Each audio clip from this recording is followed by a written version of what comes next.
The protection of the U.S. border, particularly the section within Texas, is a hotly debated topic in American society. There are plenty of ideas, with everyone thinking they have the right answer. Illegal migrants, criminals, drugs, the wall, the lack of control, or, on the contrary, the bloated power apparatus. These are the bad associations Americans have about the border today. Indeed, this topic has arisen during political campaigns at multiple levels, especially with former U.S. President Trump in recent years. The problem of protecting state borders from several threats is not unique to the United States and has been tackled by many countries. Yet currently, there are many solutions to this domestic challenge, but so far none of them have been convincingly proven to be effective in the U.S. What makes this so difficult to achieve? Before we can discover why it's so hard to protect the border, we need to first understand why the border needs to be protected. The United States-Mexico border is one of the most frequently crossed borders globally, primarily due to strong economic and familial connections between the two nations. In 2006, there were nearly 250 million recorded legal border crossings, and data suggests that this number can surpass 350 million annually. These countries have become pivotal trading partners, with trade steadily increasing, largely due to the North American Free Trade Agreement, or NAFTA, and the shift of manufacturing to Mexico. In 2012, it was estimated that approximately 350,000 illegal immigrants from Mexico, Guatemala, El Salvador, Honduras, Nicaragua, and Ecuador entered the United States each year. The number of unauthorized border crossings fluctuates, influenced by changes in U.S. policies and global crises such as the COVID-19 pandemic. Texas is the primary entry point for unauthorized immigrants into the United States, and addressing this issue demands significant resources and cooperation among federal, state, and local authorities. The border region also faces persistent challenges such as the smuggling of weapons south to Mexico and drug trafficking from South America. Texas serves as a major corridor for drug trafficking from Mexico to the United States. In 2022, the Drug Enforcement Administration reported intercepting 379 million potentially lethal doses of fentanyl, an exceptionally potent and addictive drug. This substance is considered the most lethal threat to the United States, with over 4,500 kilograms seized per hour, including more than 50.6 million tablets disguised as various painkillers. This marked a significant increase from 2021. The administration believes that a substantial portion of the fentanyl is produced in clandestine facilities in Mexico by the Sinaloa and Jalisco drug cartels, using ingredients imported from China. In 2021, over 100,000 Americans died from drug overdoses, with 2/3 of these fatalities linked to fentanyl. The quantity of fentanyl seized in 2022 is sufficient to potentially cause harm to every U.S. resident, and it's widely believed that much of this fentanyl enters the United States from Mexico. This pervasive issue places Texas at the forefront of combating the illicit drug trade, which can be exceptionally challenging due to the resources and expertise of the drug cartels. The border region is also a significant hub for human trafficking, including the dangerous and exploitative smuggling of individuals across the border. As a result, the U.S.-Mexico border is heavily guarded, especially on the U.S. side, in comparison to the U.S.-Canada border. Efforts to actively enhance border security commenced at the local level in the early 1990s. The issue of illegal immigration gained significant prominence during the 1992 presidential election campaign, featuring candidates George H.W. Bush, Republican, and Bill Clinton, Democrat. Both parties had many supporters advocating for increased border security.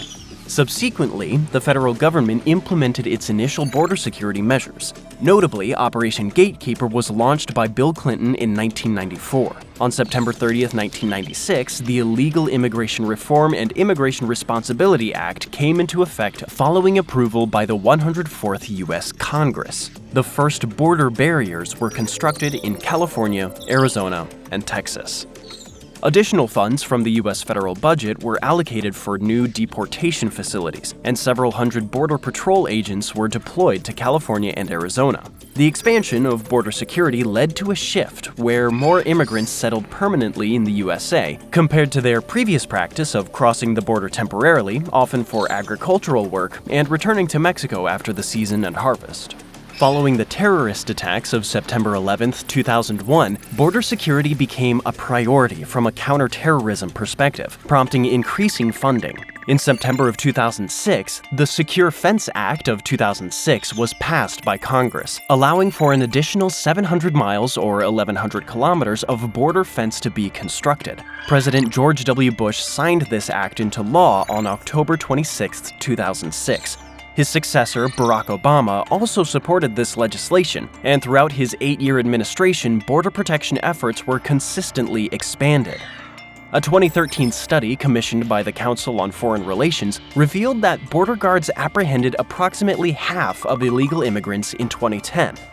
Donald Trump, who served as U.S. president from January 2017 to January 2021, sought to fulfill one of his campaign promises: the construction, addition, and expansion of existing structures along the approximately 2,000-mile-long, or 3,200-kilometer, U.S. southern border.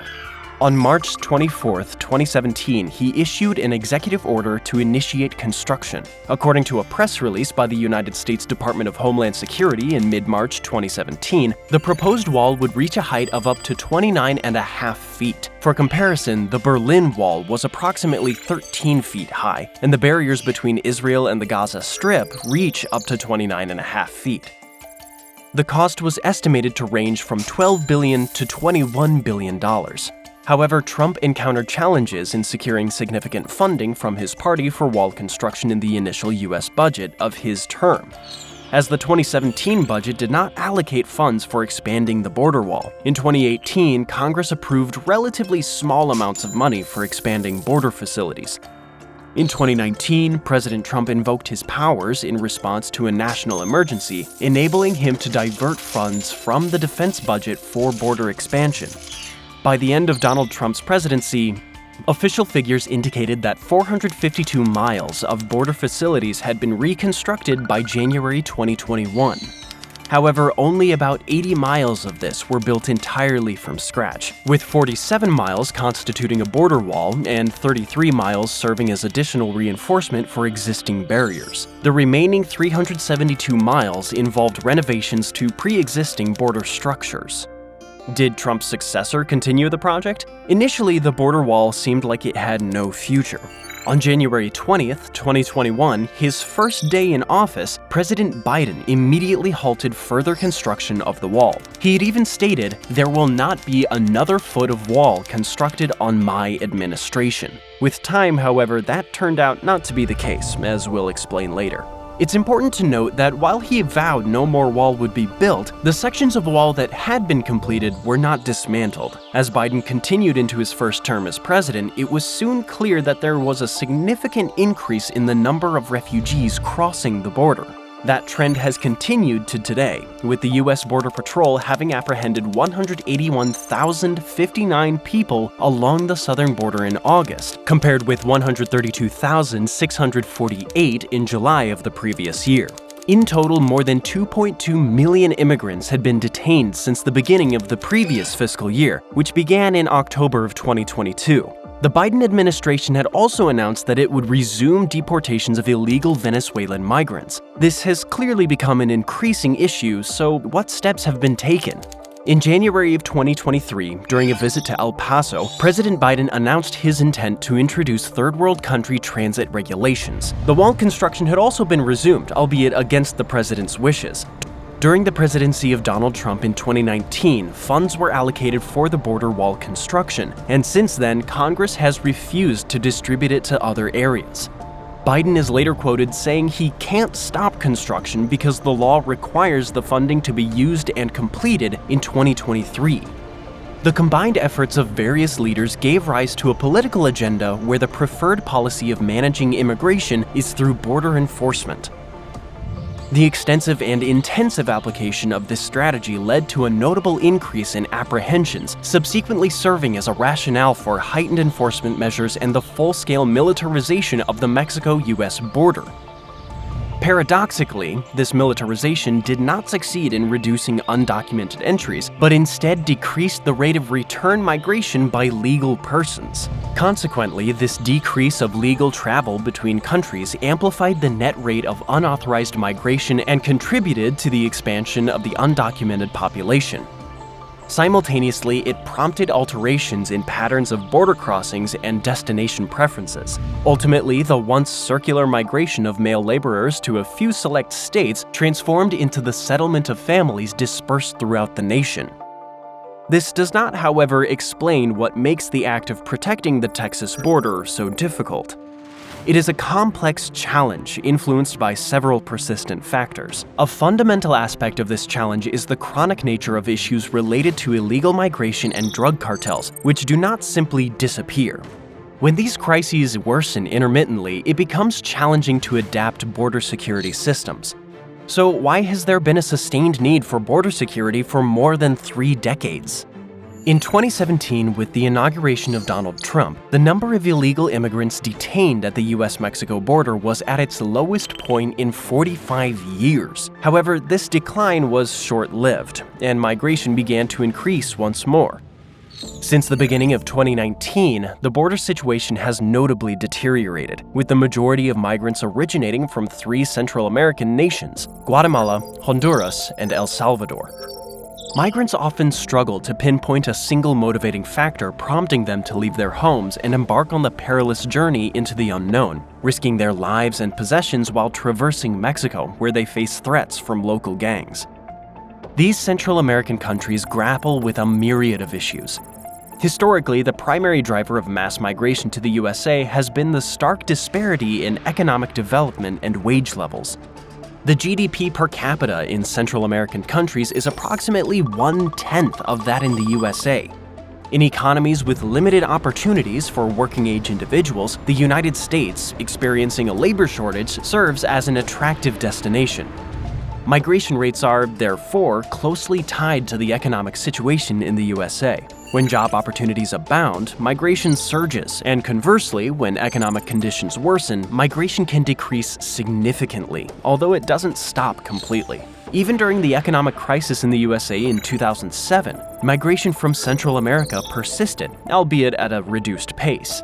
Now, let's explore more deeply what's happening in Central America that's driving out their populations.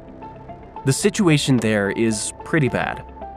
Approximately 70 to 75% of the population of Honduras and Guatemala and 41% of the population in El Salvador live below the poverty line, particularly in rural areas inhabited mainly by indigenous peoples who often receive minimal support from the state. These rural regions are particularly affected by the emerging factor driving migration: climate change. Some areas now experience an entire year's worth of rainfall in a single day, leading to soil erosion and crop destruction. In other areas, months may pass without precipitation, causing the dry corridor across Central America to expand. As a result, traditional crops no longer yield harvests, leaving few alternatives for the affected communities. Some individuals attempt to seek employment in urban areas, but this entails paying tribute to local gangs that control these troubled neighborhoods and recruiting the children of migrants. Consequently, many perceive leaving for the USA as their only option, especially when they have relatives and friends already residing there. Many individuals risk their lives as the terrain they must traverse can be unforgiving. Migrants seeking entry into the United States face a decision. They can either request asylum at an official border crossing or attempt to evade detection and enter the country unlawfully. According to US law, entry cannot be denied if there is even a slight reason, a 10% rating on the fear scale, to believe that one's life is in danger in their home country. If the migrant passes the initial screening successfully, their case will be scheduled for review in a special court. Detained migrants commonly exercise their right to seek asylum, thereby avoiding immediate deportation. This process, however, has become more and more difficult as wait times have gotten longer and longer. Therefore, many migrants seek alternative options, attempting to enter the country through illegal means. However, implementing more extensive employment programs could alleviate the border's burden, safeguard migrant rights, and address the U.S. demand for low-cost labor. This is a good idea in theory, but one major question has to be addressed. How can the US stop more dangerous criminals from slipping across the border?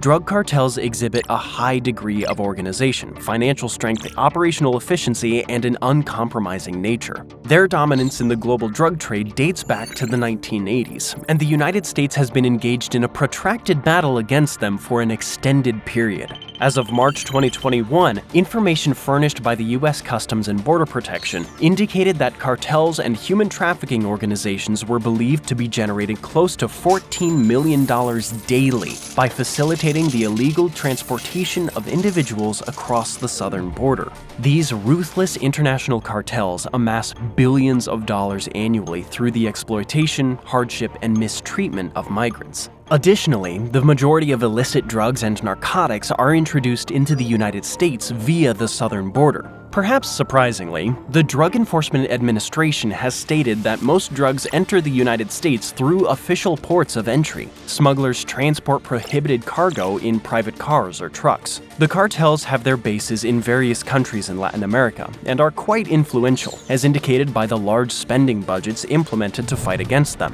While thus far it may sound like the US is in this fight alone, is that true? Or are there other organizations the US can or does align with who can help offset the sway cartels have over the area?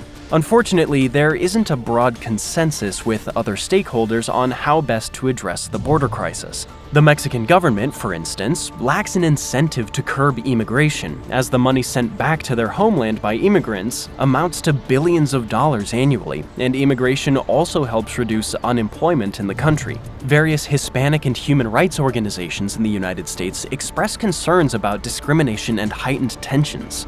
Environmental groups voice objections, and American agricultural companies strongly oppose stricter border controls. According to experts from the University of California at Davis, a significant portion of the country's agricultural workforce consists of undocumented migrant laborers. Additionally, various sectors of the U.S. economy derive benefits from the utilization of illegal labor. Studies indicate that undocumented immigrants expand the scale of the U.S. economy, foster economic expansion, improve the well-being of native citizens, generate more tax revenue than they receive, diminish the motivation of American companies to relocate jobs overseas and import foreign manufactured products, and offer advantages to consumers by lowering the costs of goods and services. At the same time, there are people who are not satisfied with such things and are aggressively trying to protect the border of Texas. For over 2 years, Governor Greg Abbott has been pushing the boundaries of what a state can do to enforce immigration laws. In March of 2021, the governor launched Operation Lone Star, which issued a disaster declaration covering most of the counties along the border. This gave him the authority to deploy the Texas National Guard to the border, and the Texas Department of Public Safety and the Texas Military Department the responsibility to run the operation. This initiative has garnered widespread support in Texas, even among some Democrats. However, the associated cost, which has already exceeded $4 billion, is projected to exceed $9 billion by the end of the next year.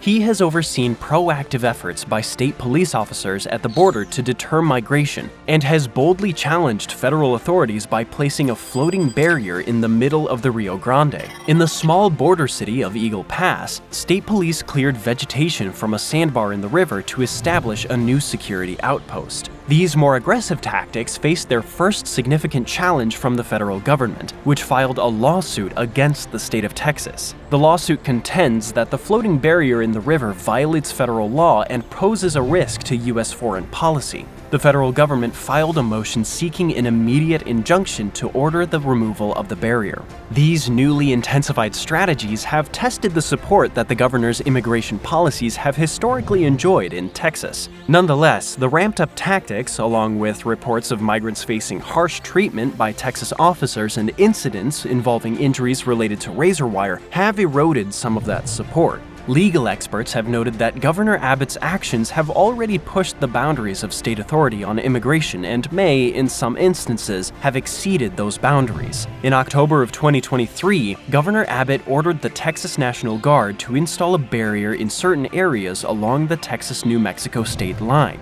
Officials reported that Guard members had been placing concertina wire in a region near Sunland Park, New Mexico, which shares a border with El Paso, Texas. These actions are regarded by many as unconstitutional, politically motivated, and wasteful, while others express support and approval.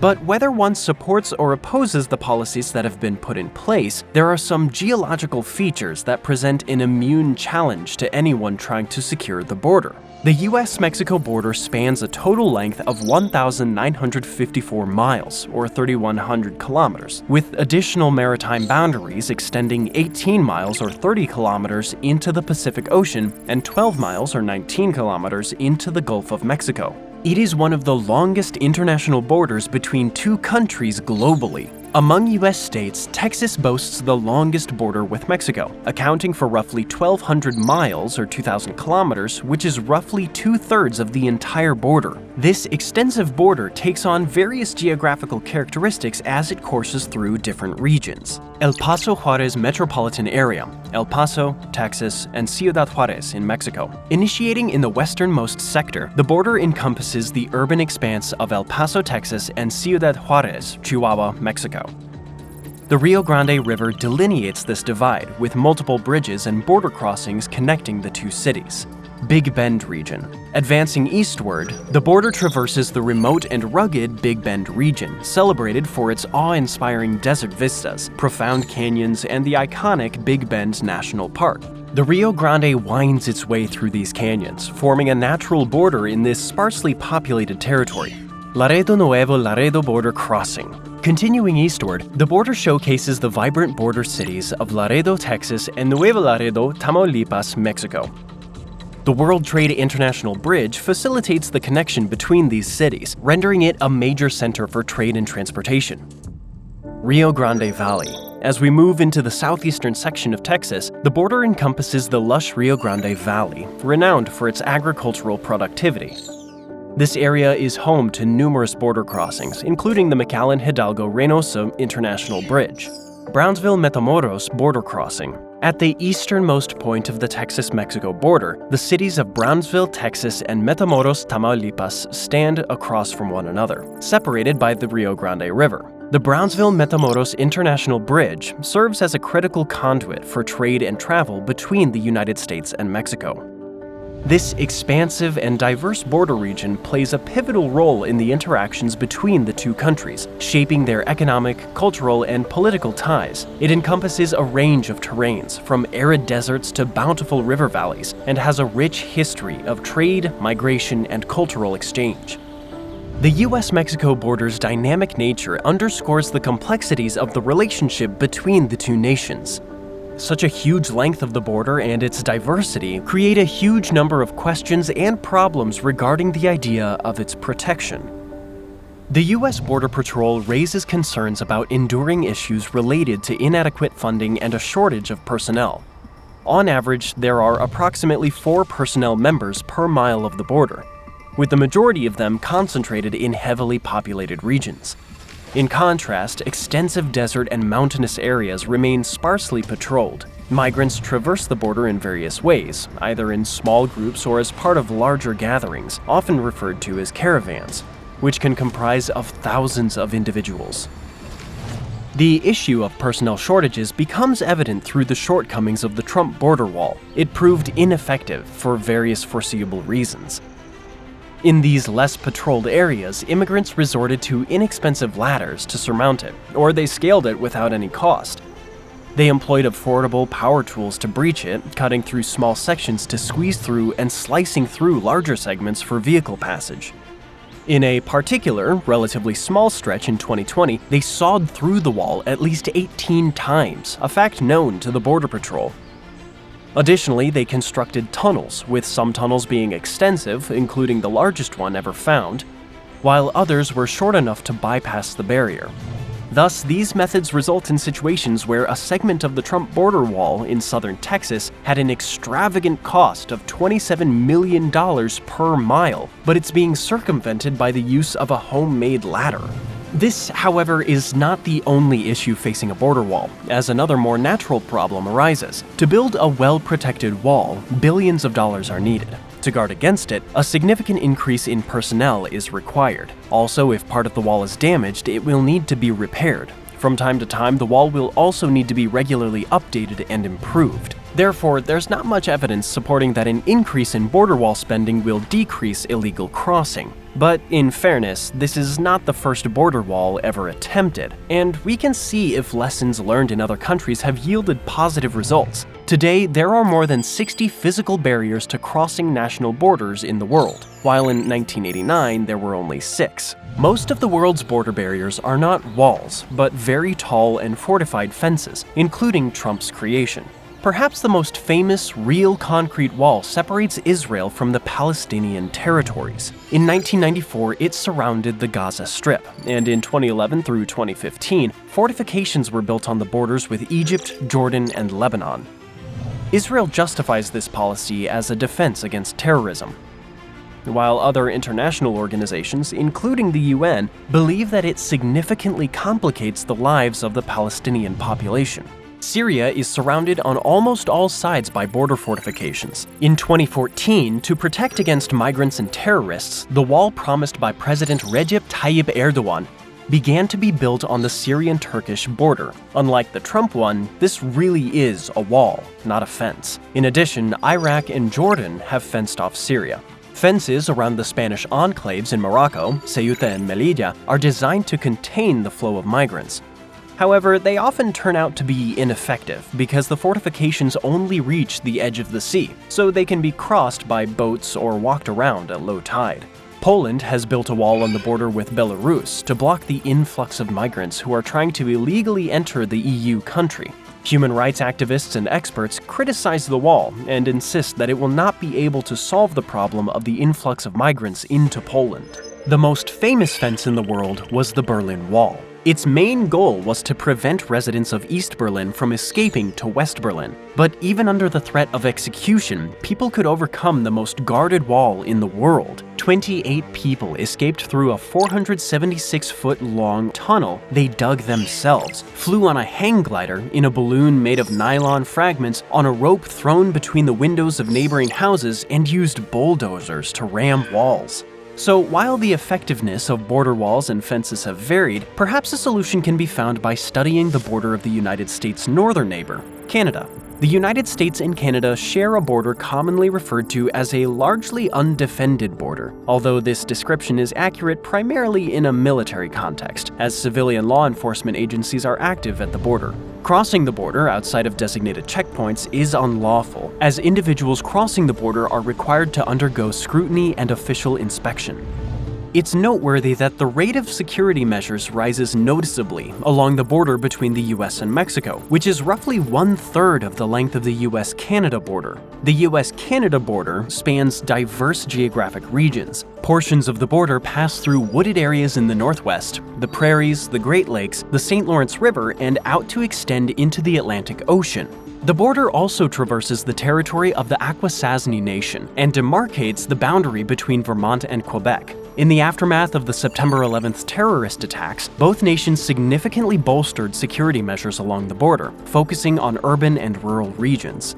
The two countries also engage in the exchange of strategic and tactical intelligence information on the ground. In 2010, the United States and Canada collaborated on a project titled Beyond the Border, a shared vision for perimeter security and economic competitiveness, aiming to enhance border control and immigration information sharing between the two nations. It's clear that an alignment of goals, as well as a lack of humanitarian crises, have resulted in a much more stable border to the north. So this all begs the question, is it really possible to completely protect the southern border? Given the many issues facing immigrants attempting to enter the United States, the political divide with how to deal with the issue, and the geographic and financial roadblocks that have to be navigated, it doesn't appear that a short-term solution is feasible. The extensive militarization of the Mexico-US border not only failed to achieve its goal of reducing undocumented migration, but had adverse consequences on top of it. One long-term way to combat organized crime and excessive migration is to help neighboring countries to provide more support and protection for their own citizens. Instead of impeding the demonstrated inclination of the typical Mexican worker to engage in temporary back-and-forth labor movements to the United States, alternative policies could have been implemented to encourage return migration. These could include reducing the costs and risks associated with sending earnings back to Mexico, offering tax refunds to migrants who return, granting legal immigrants access to U.S. entitlements even if they return to Mexico, and collaborating with Mexican authorities to create appealing opportunities for savings and investments within Mexico. The billions of dollars spent on counterproductive border enforcement might have been more wisely allocated to structural adjustment funds directed towards Mexico. These funds could have been utilized to enhance Mexico's infrastructure in areas such as public health, education, transportation, communication, banking, and insurance. This investment could have contributed to a more robust, productive, and prosperous North America, ultimately addressing the root causes of migration, which are currently tied to ineffective insurance, capital, and credit markets. Now go check out how the USA could be overtaken by Mexico, or why the United States and Canada have one of the strangest borders in the world.